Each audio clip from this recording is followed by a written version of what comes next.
নমস্কার বন্ধুরা, সবাই কেমন আছেন? আশা করি খুব ভালো আছেন। আর আমিও খুব ভালো আছি। আজ 26শে জানুয়ারি, প্রজাতন্ত্র দিবস। তো আজকে সকালের একটা ঘটনা আমি আপনাদের সঙ্গে শেয়ার করতে চাই।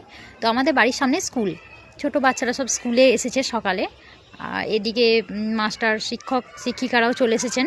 তো পতাকা উত্তোলন হচ্ছে। আমি বাড়ি থেকেই ভাবছি যে একটু একটু পর যাচ্ছি, গিয়ে দেখবো পতাকা উত্তোলন। সেই ছোট্টবেলাকার স্মৃতিগুলো মনে পড়ে যাচ্ছে। তো একটু পর যাচ্ছি। তো আমি যখনকে গিয়েছি তখন প্রায় শেষ, বাচ্চারা সব বাড়ি ফিরছে হাতে বিস্কুট নিয়ে।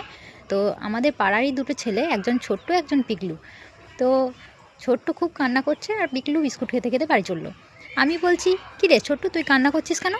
তো ছোট্ট বলছে, দেখো না কাকি, মাস্টার মশাই বললো বোঁদে মুড়ি দেবে, দিয়ে এখন দিয়েছে বিস্কুট। এরকম করলে আমি কিন্তু আর যাব না, তুমি বলে দাও। তা আপনারাই বলুন, আপনারাই বলে দেন, মাস্টার কি এটা ঠিক করেছে?